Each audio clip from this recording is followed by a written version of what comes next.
میں مر بھی جاؤں اگر تو مقصد زندہ رہے گا. یہ مقصد رضائے الہی ہے جو ہزاروں سالوں سے ہے اور قیامت تک قائم رہے گا. جب ہمارے پیغمبر اس دنیا سے پردہ فرما گئے تو اس وقت غم سے دوچار ہونے والے صحابہ کے سامنے حضرت ابو بکر نے قرآن کی جو آیات پڑھی تھیں وہ یاد رکھیں. محمد صلی اللہ علیہ وسلم اللہ کے پیغمبر ہیں.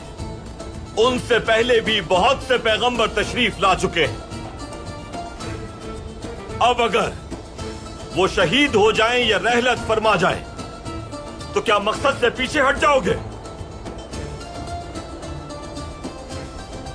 جو اپنے مقصد سے پیچھے ہٹ